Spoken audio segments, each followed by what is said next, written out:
Xitoy hukumati boshqarishidagi Tangirtog' to'rining 25-maydagi xabarda aytilishicha, Uyg'ur avtonom rayonlik hukumatining muavin raisi Yusufjon Mehmet shu kuni Urumchidagi eng chong oliy maktablarning biri bo'lgan Xinjiang Pedagogika universitetiga kelib, vatanparvarlik leksiyasi bergan.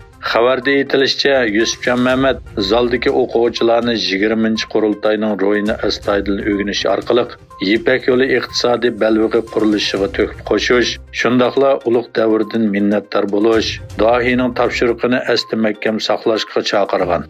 Shuning bilan birga har vaqt partiya xotirjam bo'lsin, davlatni qudrat topqizishga manba deyalaydigan bo'lishni talab qilgan.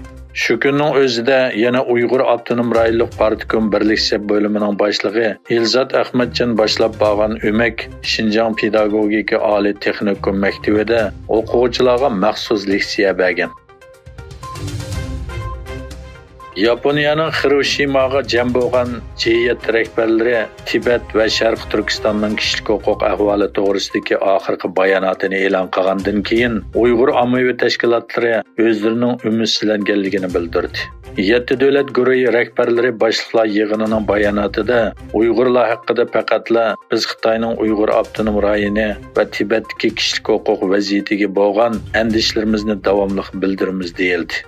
Uyg'ur harakati bu haqda e'lon qilgan bayonotida mundaq dedi. Garchi bu masalaning qabul qilinishini ko'rish kishini ilhomlantiradigan bo'lsa-mu, ammo bu bayonot biz kutgan Uyg'ur irqiy qirg'inchiligiga qarshi kuchlik va hal qilg'uch harakatga o'tish talabimizdan to'liq yiroq. Xitoyning O'rta Osiyodagi bir balvoq bir yo'l tashabbusiga yangi kuch qo'shish tirishchanligi deb qaralgan Xitoy O'rta Osiyo boshliqlari yig'ini bu rayonni qarz to'ziqiga ittirishga puxta asos soldi.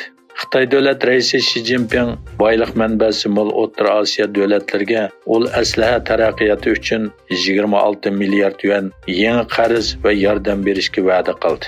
Reuters agentligining xabariga qaraganda 2022-yilga kelganda Xitoy bilan O'rta Osiyodagi 5 davlat o'rtasidagi mablag' rekord yaratib 70 milliard dollardan oshib ketgan. Xabarlarda ko'rsatilishicha, bir balvoq bir yo'l doirasida Qirg'iziston va Tojikistonga berilgan qarz bu davlatlarning GDP'sining 5dan 1ni egallaydi ekan. G'arb davlatlari Xitoyning Rossiyaga bo'lgan ta'sirini ishiltib, Ukrainadagi urushni oxirlashtirishga da'vat qilayotgan paytda Xitoy iqtisodiy hamkorlik va strategik moslashishni kuchaytirib, Moskvaga davomli yaqinlashdi. Rossiya bosh ministri Mikhail Mishustin 23-24 may kunlari 2 kunlik rasmiy ziyorat uchun Xitoyga keldi.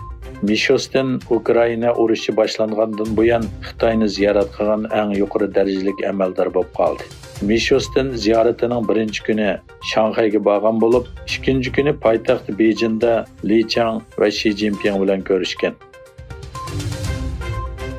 Amerika Tashqi ishlar ministrligining bayonotchisi Matt Miller Belorussiyaning Rossiya bilan taktikalik yadro quroli to'g'risida kelishim imzolaganligini aybladi. Rossiya davlat mudofaa ministri Sergey Shoygu va Belorussiya davlat mudofaa ministri Viktor Xirinin tunugin Belorussiyada taktikalik yadro qurollarini o'rinlashtirish to'g'risidagi hujjatlarga imzo qo'ygan edi.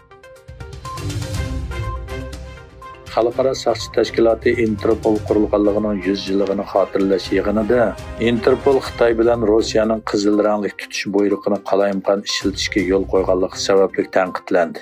Uyg'ur yosh Idris Hasanning 2021-yili Marokashda tutqun qilinish sababi Xitoy bo'lib, ayni vaqtda Interpol Xitoyning talabiga asosan chiqarilgan tutish buyrug'i sababli Idris Hasan Marokash doiralari tomonidan tutqun qilingan.